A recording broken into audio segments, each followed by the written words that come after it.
Washington President-elect Donald Trump's dream came true when Republicans swept control of the House and Senate in the 2024 election, setting up a favorable path for his legislative agenda. But he could get pushback from a minority of members in his own party, who will likely seek to poke holes in his long to-do list. As members returned to session this week, snapshots of this opposition crept up in GOP leadership fights, Trump's closed-door meeting with Republican House members and his picks for cabinet roles, giving a preview of what the next few years could look like. Advertisements standing outside the Hyatt Regency Washington Hotel on Wednesday, for instance, Rep. Thomas Massie, RCI. Knocked House Speaker Mike Johnson's foreign policy and labeled him a neocon even after Trump had endorsed Johnson for another term to lead the chamber.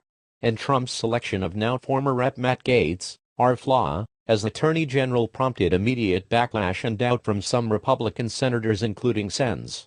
Lisa Murkowski, R. Alaska, and Susan Collins, R. Maine, who have long bucked Trump and even others up for re-election in 2026 such as Senator Thom Tillis, RNC. I would think that he's probably got some work cut out for him to get a good, strong vote, Tillis told reporters, not immediately agreeing to confirm Gaetz. Even amid a unified GOP government, Trump will have to face these intra-party detractors when he begins his second term in January.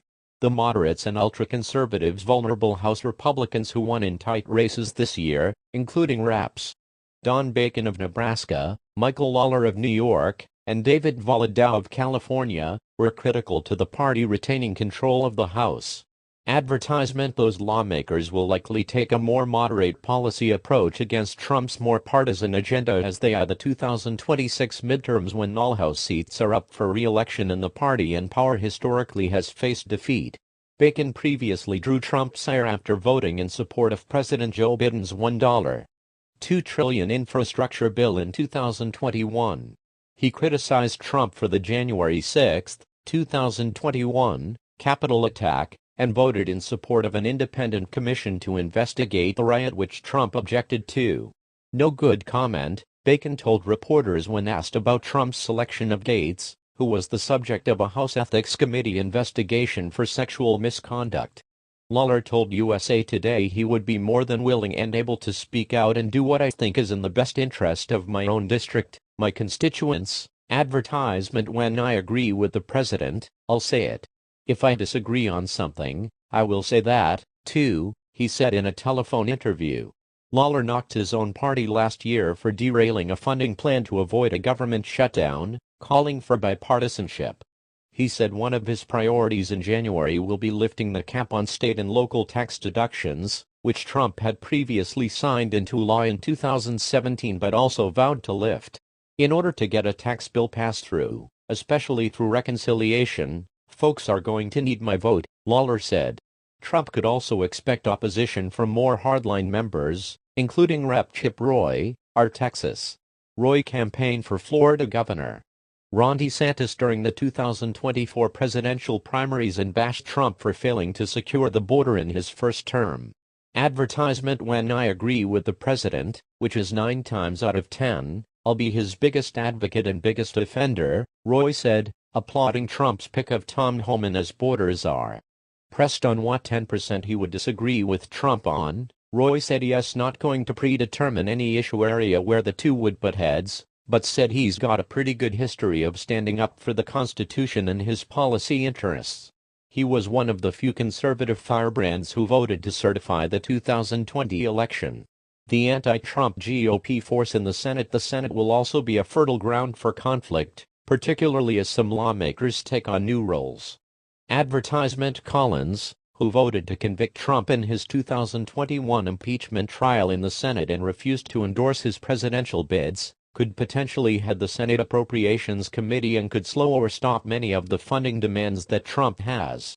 I've had a lot of experience working with presidents of both parties, going back to President Clinton, so I'm going to take the same approach I always have of doing what I think is right, but inviting a lot of input from committee members and obviously from administration officials who will play critical roles, she said. Though Trump and Collins both have strong personalities, Senator Kevin Cramer, RN. Talk. said he expects there will be a mutual respect scenario between the two. Collins, Murkowski and Senator Bill Cassidy, our have been outspoken on Trump, previously blasting his anti-immigration rhetoric. Murkowski has also expressed strong support for codifying Roe v. Wade, which directly clashes with Trump's view that abortion regulation should be left up to the states. Advertisement: the issue of Ukraine will be at the forefront, too, for some senators such as Senator Roger Wicker, Armis, who chairs the influential Armed Services Committee. Wicker is an ardent supporter of Ukraine aid and voted with Democrats to pass a $95 bill for an aid package in February that Trump opposed. "My primary obligation as a U.S. Senator is protecting America. The bill ensures our military readiness and ability to confront the collective national security threats from China, Russia, North Korea, and Iran," he wrote in a statement at the time. February 12, 2021, Washington, D.C., USA, Senator Lisa Murkowski, R. Alaska, during a break as the second impeachment trial of former President Donald Trump continues at the Capitol.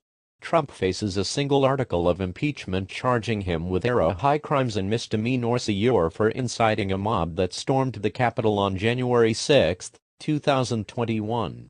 Mandatory credit: Jack Gruber, USA Today, February 12, 2021, Washington, D.C., USA, Senator Lisa Murkowski, R. Alaska, during a break as the second impeachment trial of former President Donald Trump continues at the Capitol. Trump faces a single article of impeachment charging him with high crimes and misdemeanors a year for inciting a mob that stormed the Capitol on January 6, 2021. Mandatory credit: Jack Gruber, USA Today. More Democrats' new best friends. Though Democrats are in the minority in both chambers, some already have names of which Republicans they think would side with their party against Trump. Advertisement: Rep. Ro Khanna, DeKalb, said his list includes independent-minded representatives like Pennsylvania's Brian Fitzpatrick, who introduced a resolution with his colleagues to censure Trump for his role in the January 6 attack, South Carolina's Nancy Mace, who has called for a common ground on abortion, and Massey. Mace said in response that she and Khanna have worked on several bills, with one getting signed by Biden. Issues like cybersecurity, technology and national security deserve real solutions, not partisan grandstanding, she said.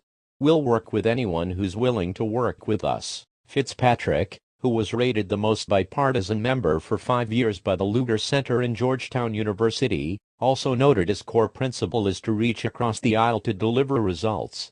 But Massey, who campaigned with DeSantis during the GOP primaries, said he has no agenda to push back against Trump's policies. Other Democrats said it will depend on the issue.